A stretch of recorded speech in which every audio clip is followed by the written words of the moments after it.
I woke up earlier than usual that morning, not because I had somewhere to be, just because sleep didn't seem to want to hold me. The light was pouring into the kitchen window, soft and warm, touching the corner of the table where the stack of envelopes waited. 11 in total. I sat down with a cup of coffee and a pen that barely worked, but I didn't care. I just needed to get them out. One by one, I wrote their names in my careful cursive: Mom and Dad, Delora and Tom, Uncle Ray, Aunt Marion, even the cousins I hadn't seen in years. I sealed each envelope with a bit of hope, ridiculous as that sounds, because deep down, I still thought maybe, just maybe, they'd come. Lucian was still asleep. He worked late last night, fixing a plumbing issue at the shelter. He was always fixing something, quietly, without asking for thanks. They didn't understand him, my family. They didn't try.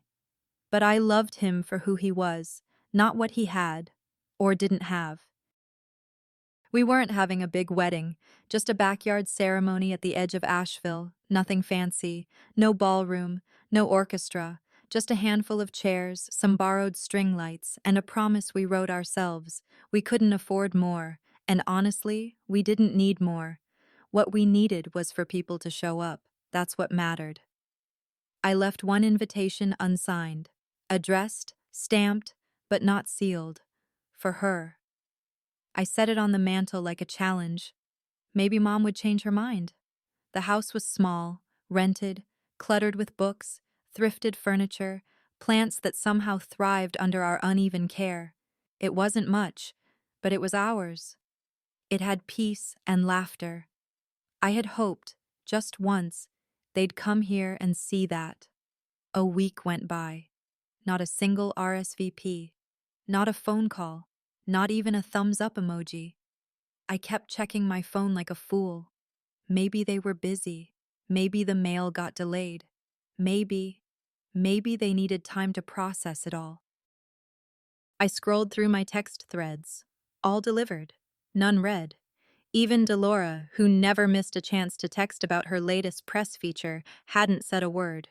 It was like the wedding never existed in their world. One night, my brother sent me a voice message. I didn't expect much, but I pressed play anyway. "You know how Mom is," he said, voice low. "You made your choice."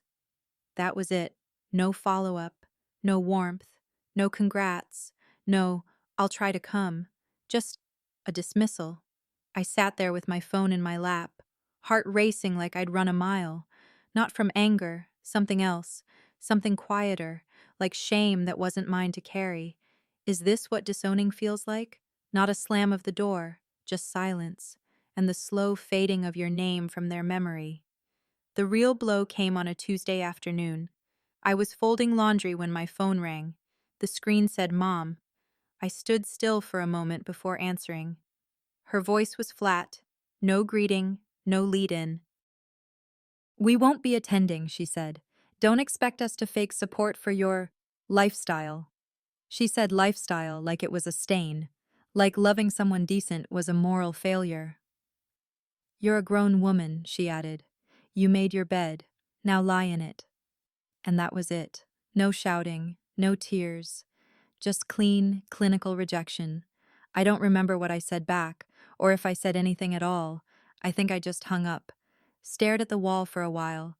Then I opened the photos folder on my phone, scrolled until I found the picture of me, Mom, and Delora at a church banquet. We were smiling, or at least pretending. I deleted it. Lucian came home later. He found me sitting at the kitchen table, staring at the wedding seating chart. He didn't ask questions. He just put a hand on my shoulder and squeezed. I picked up the envelope I'd left on the mantel and set it down on the table. Still unopened. Still hers. I changed the seating chart, took their names off one by one. Except one chair. Just one. "Reserved," the card read. I tied a soft blue ribbon around its back. It would sit in the front row, straight, waiting. Maybe she'd come, maybe someone would. But in my gut, I already knew. 3 days before the wedding, I was sitting on the porch with a mug of lukewarm coffee, scrolling without much thought. The usual mix of engagement photos, recipe videos, a few neighborhood updates, until I saw it. A post from Delora. It was a full album, celebrating big moves and bigger blessings. 33 photos, all taken at my mother's house. The backyard was decorated with gold balloons, a champagne tower, people dressed like it was the damn Oscars. My cousins, their kids, old neighbors, even Pastor Will from our childhood church. Smiles, hugs, raised glasses, and there in the middle with a microphone in her hand, Delora, giving a speech. The caption below read, "So proud of you, sweetheart, Mom." I blinked, scrolled again, checked the date. Same weekend as my wedding. The same people who hadn't responded to my invitation were all smiling and matching outfits at someone else's celebration. They didn't just skip my wedding, they replaced it. I kept scrolling, though my thumb trembled a little. Then the video popped up, posted by my cousin Lindsay in the family group chat. I tapped it. Delora was laughing, surrounded by a few people holding drinks. Someone off-screen handed her an envelope. She smirked, looked directly into the camera, and tossed it into a trash bin next to her. A voice joked, "Was that the wedding invite?" More laughter followed. Delora smiled wide. Well, at least it got used for something. I watched it twice, then 3 more times. No one looked uncomfortable. No one flinched. Just laughter. Like it was all normal. I didn't cry. I didn't throw my phone. I just sat there, still, processing the fact that my invitation hadn't been forgotten. It had been mocked. Publicly. Willingly. I whispered, I didn't just lose their presence, I lost their decency. And it hit me. This wasn't new. I tried to trace back the last time my mother had celebrated anything of mine. A birthday? Graduation? Not really. Maybe when I bought my first used car, but even then she called it a rust bucket. No, they never celebrated me. They tolerated me. That was the pattern I kept mistaking for love. I used to believe I was the one making it hard, too stubborn, too different. I'd twist myself into excuses for their silence, for their side glances and short replies. They're just busy. They'll come around. But now, seeing them clink glasses at Delora's party while pretending I didn't exist? No, this was never about needing time. It was about not needing me. That night, I opened the group chat. I didn't type anything, didn't say goodbye, just tapped leave group. The silence that followed wasn't empty, it was clean. I sat down at the dining table where I had first mapped out our seating chart, picked up the pen, crossed off every name from their side, every chair, except one. The blue ribbon one stayed. Lucien came into the room, holding 2 grocery bags. He noticed the chart, said nothing, just set the bags down and opened a bottle of ginger ale. I told him we were still going ahead, no changes. He nodded once and handed me a glass. I know you didn't want this, he said, but it doesn't have to ruin anything. It won't, I replied, but it changes everything. I went out the next morning and bought a second bouquet of flowers, not for the guests, not for decoration. One was for me, the other was for the chair with the blue ribbon. We were sitting across from each other at the corner table of a small coffee shop downtown, same place we'd been going to for months. The wood was chipped at the edges, the booth cushions a little sunken in, but the coffee was strong and nobody asked questions. Lucien sipped his Americano and stared at the window, his silence heavier than usual. I had the seating chart pulled up on my phone, pretending to care if the Wilsons were on the left or right side. Truth was, the chart didn't matter anymore. Half the seats were gone. My side. Empty, save for one name. Reserved. Just one. Lucian glanced at me, eyes tired but calm. We don't have to rush anything, he said. We can move the date.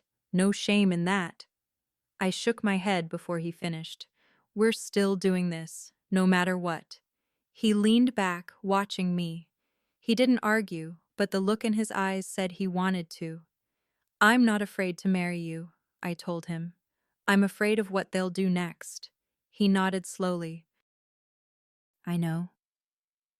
We finished our drinks, mostly in silence, and walked to the counter.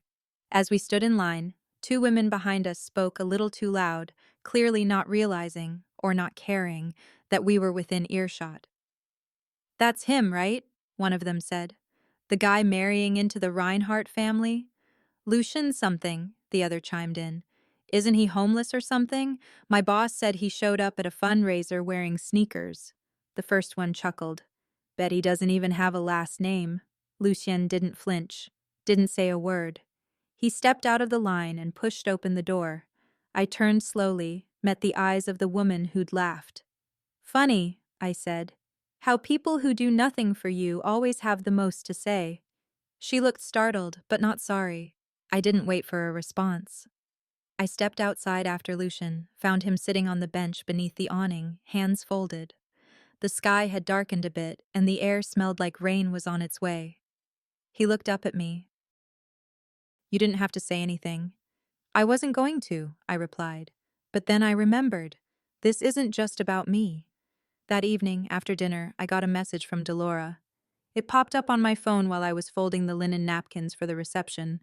I clicked it, half dreading, half knowing. Don't embarrass yourself any further. You're making Mom sick with stress. If you go through with this wedding, you're dead to us. That was it. No hello, no context, just a warning dressed as concern. I read it twice. Then again. The words didn't sting like I thought they would. They didn't even ache. They just confirmed what I already knew. It's easy to cut people out when you never really cared for them. I didn't reply. I didn't screenshot it or show it to Lucienne. I just deleted it and kept folding napkins. My hands didn't shake. This wedding won't be about proving them wrong, I whispered to no one. It'll be about proving me right. Later that night, we went for a walk. Downtown was mostly empty, shops closing, a few streetlights flickering on. We passed by the bookstore, the diner, the florist who used to know my mom by name. I didn't stop at any of them.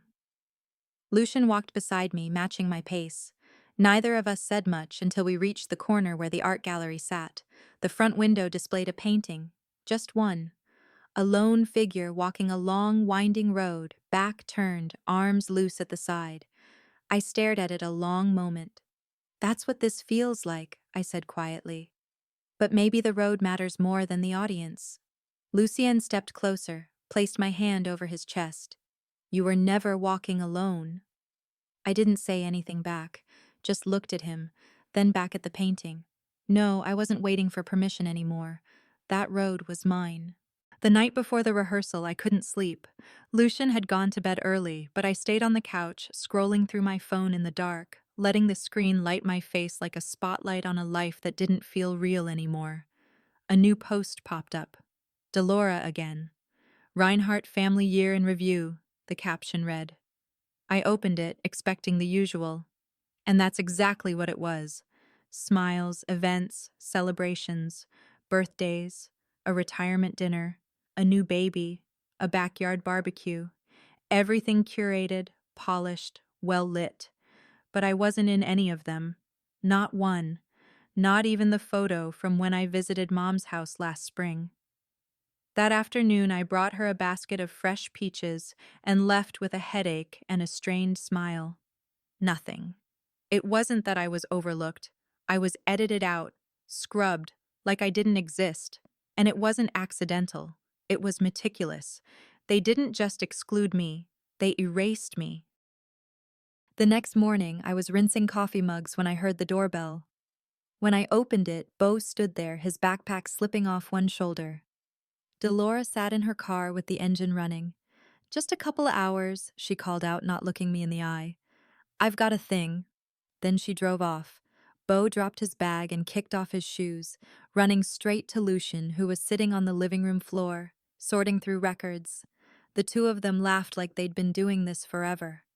We spent the morning coloring and reading. Beau loved to ask questions, most of which had nothing to do with anything. But then, halfway through a crayon drawing of a rocket ship, he stopped and looked up. Why doesn't Grandma like your house? I froze. He kept going. Am I allowed to come to your wedding or will I get in trouble too? I didn't know what to say. Not because I didn't have words, but because I couldn't find the right ones that a 6-year-old wouldn't carry like a wound for the rest of his life. I hugged him. That's all I could do. After Delora picked him up, without saying a single word to me, the silence in the house was louder than ever. There was no rehearsal dinner, no flowers, no speech, just me and Lucienne at the kitchen table, 2 plates, 2 glasses of water, and the sound of the fridge humming. I wiped a wine glass clean and stared at it long enough for my vision to blur. Not from tears, just exhaustion. At some point I whispered, "How do you walk into joy when your own blood turned their back on you?" Lucien didn't answer. He knew I wasn't really asking. I thought about calling it off, not because I doubted him, but because I started to doubt myself, whether I deserved celebration, whether love was something meant for people like me. Later that night, I found Beau's drawing crumpled inside his backpack. It was crooked, the colors ran outside the lines, and in the corner he had scribbled, "You plus Lucian equals happy." He didn't draw Mom, or Delora, or anyone else, just us. I smoothed the paper and placed it on the fridge, right beside the RSVP card from my mother that never came back. I didn't need to look at it to know it was still blank. I stood there for a long time, hand resting on the paper, eyes unfocused. This wasn't about proving anything anymore. It was about not abandoning myself. And maybe that wasn't loud. Maybe it didn't look like defiance, but it was. In the quietest, most stubborn way. Tomorrow I would walk down that aisle, not for who didn't show up, but for who never left. I got there early, didn't mean to, just couldn't sit still at the house any longer. The air was cold, sharp enough to sting, and the leaves had given up trying to hold on. The garden was half shaded, still damp from last night's mist. White chairs were lined up in 2 neat rows, perfectly symmetrical, like they were waiting for a kind of order that had never existed in my life. I walked between them slowly. No one from my side was coming. I'd accepted that, but acceptance doesn't stop you from feeling. I checked the place settings again, ran my fingers along the folded napkins. Everything was right. Everything was clean. Empty still feels like something. And then I saw it. The chair in the front row, second from the aisle. Soft blue ribbon tied in a simple bow. It was the same one. I had left it there, on purpose, like a whisper. Reserved. I sat on the edge of the platform where we would stand tomorrow. Not because I needed to test the space, but because I didn't trust myself to stay upright. The officiant arrived right on time. Lucien was behind him, smiling that soft way of his, like he didn't need to be loud to hold space. We didn't say much, just nodded and went through the motions. "Normally," the officiant said gently, "someone would walk you down the aisle." I looked toward the gate at the back of the garden. No one was coming.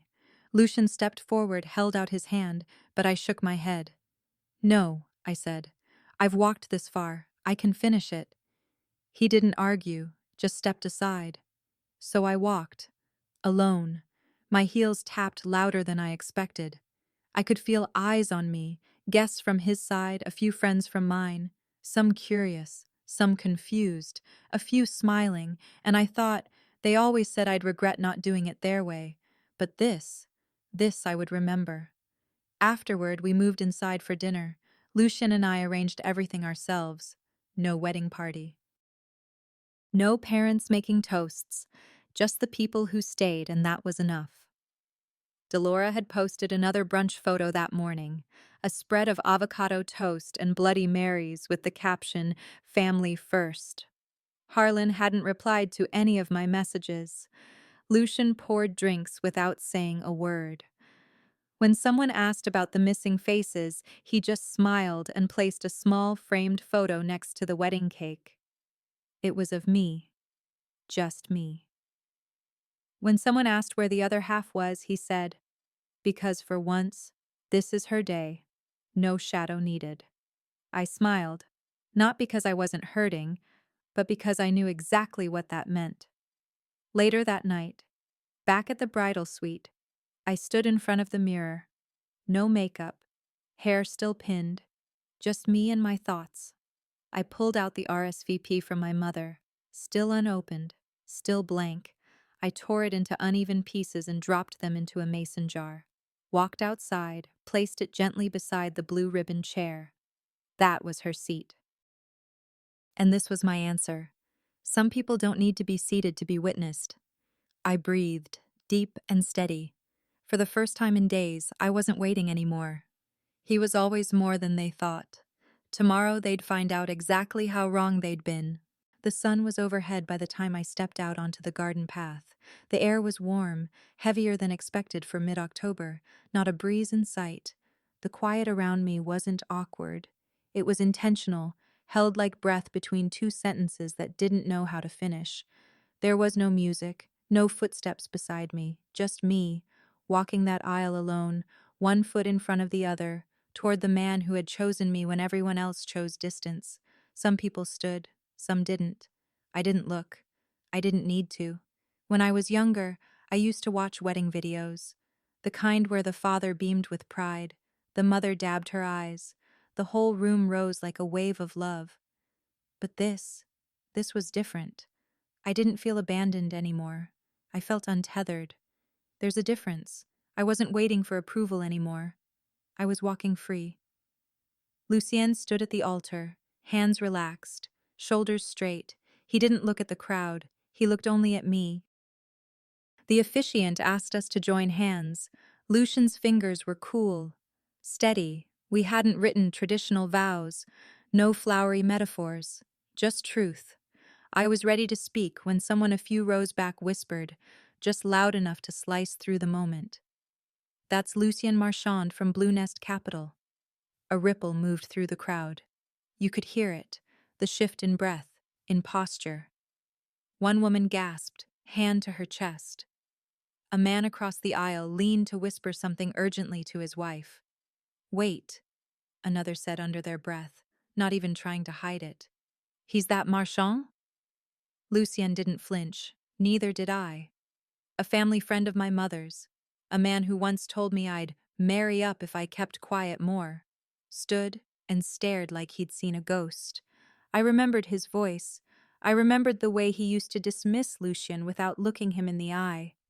Lucien turned slightly, just enough to face the guests. He didn't raise his voice. I didn't come here for validation, he said. I came for her. That was it. And for the first time in a long time, I felt something in my chest ease. The man they mocked, the man they whispered about behind closed doors, was there better in every way. By the time the ceremony ended, the murmurs had turned into silence. That evening, I sat on the couch with my shoes off and my dress folded over the armrest. Lucien was in the kitchen, heating leftovers. We didn't need a fancy reception, just this moment. Then the notifications started. One photo. That's all it took. One guest had uploaded a picture. Me and Lucien under the arch with the caption, Private wedding of Blue Nest Capital heir. No family in sight. Within hours, it was everywhere. News blogs, comment sections. Half the people praising the love story, the other half speculating why the Reinhardts were absent. Then came the screenshots. Dolores' message from weeks ago. You're dead to us if you marry him. Someone leaked it, and the internet did what it always does. A comment that stuck with me. Maybe they weren't good enough for her. I closed the app, but one reply stayed in my mind longer than I wanted it to. She distanced herself from them first. At home that night, I opened the fridge to grab a bottle of water and paused. Beau's drawing was still there, the crooked stick figures. You plus Lucien equals happy. I leaned against the counter, rereading the comment in my head, not out loud, just silently, letting it simmer. My mother's voice echoed beneath it. She's ungrateful, always the difficult one. Maybe they'd never know the difference between leaving and surviving. I pulled out a thank you card and started writing. To Lucien's aunt, the only elder who showed up. She brought homemade bread and a quiet presence, said little, but looked me in the eye. That mattered more than any speech. I placed the card next to our wedding photo on the bookshelf, just the two of us in the frame. No shadows, no gaps, no room left for people who wanted me to earn their love like a prize. And just when the dust settled, they tried to rewrite the story. Again. The morning after the ceremony, my phone wouldn't stop vibrating. It had slipped off the nightstand during the night and buzzed its way under the bed, still humming like it had something urgent to say. When I finally pulled it out, the screen was lit up with notifications. Missed calls, texts, news alerts. I didn't rush. I sat on the edge of the bed for a while, feeling the weight of the day settle in my chest. Then I opened the first headline. Heir of Blue Nest marries in private ceremony. No Reinhardt family present. I scrolled down. Someone had posted a photo. It wasn't of me or Lucian. It was of that one chair. Front row. Ribbon tied neatly. Blue catching the light just right. The caption read, "Even royalty left a seat for someone who never came." And then came the calls. Mom, 41 missed. Delora, 19. Aunt Marion, Cousin Lydia. Even Dad, who hadn't spoken to me in months, suddenly needed to. I didn't answer any of them. I didn't need to. Because by then, the internet had done what the family never could, paid attention. By late morning, the backlash had begun. Retta posted first, a black and white photo of our family from when I was about 10, captioned, "Some daughters choose to walk away, but we never stopped loving her." Underneath that, Delora commented, "It's sad what people will do for attention." Then came the screenshots. Old photos, birthday cards, holiday videos, proof that they'd always been supportive, that we were once close. A few family friends chimed in. She was never really part of things, always distant, always dramatic. I sat on the back porch, wrapped in a blanket, phone in hand. Lucian brought me tea. He saw my face, the silence in my shoulders. "We can say something," he offered. "Set it straight." I shook my head. "Truth doesn't need spin," I said, and I meant it. Let them post, let them twist, let them throw a tantrum because for once the room didn't revolve around them. The more they shouted, the clearer my silence became, but then one comment cut deeper than the rest. "She chose this." She distanced herself. No name attached, just a faceless opinion, but it lingered. That night, back inside, I played the last voicemail. "You made your choice," my mother said. Her voice was calm, too calm. "Just know you destroyed this family, but I'm still your mother." I stared at the screen. Delete. Then my thumb hovered and slid to save. Not because I needed to hear it again, but because some things need to be remembered, if only to prove to yourself later that you weren't making it up. I walked into the living room. On the shelf sat the mason jar from the night before the wedding. Inside were the shreds of her RSVP. I printed out the wedding article, folded it, dropped it in. Then I found the photo, the one of the chair, the one that had gone viral. I printed that too, tucked it in beside the rest. That chair wasn't for reconciliation, and it was for closure. A few days later, Lucian came in holding a stack of printed wedding photos. He spread them across the table, no filters, no edits, just us. One caught my breath. I was standing next to the chair, hand on the back. Lucian kneeled beside me, both hands resting gently on the seat. We weren't mourning, we were honoring something that never got to be. I framed it and placed it beside the fridge, right next to Beau's drawing. They didn't show up, but I did. That's all that matters now. The story was never just about who left. It was about who stayed, and what we build from there. The house was finally quiet. Not the kind of quiet that comes when the world forgets you, but the kind you choose for yourself. The wedding was over. The noise, the headlines, the whispers from people who once wouldn't look twice, fading. I walked barefoot through the living room, stepping around wilted flowers and empty candle jars. Everything smelled like roses and eucalyptus, the smell of endings, maybe beginnings. My phone still sat face down on the kitchen counter. I hadn't cleared the notifications. 121 missed calls, most from the same name I used to write on birthday cards in perfect cursive, Mom. But I didn't feel compelled to listen anymore. Not out of anger, not out of spite, just necessity. I understood now that closure doesn't always come in a sentence you get to hear. It lives in silence, in leftovers, in the way your body finally breathes when you're not bracing for impact. And that was enough.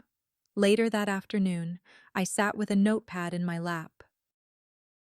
The windows were open.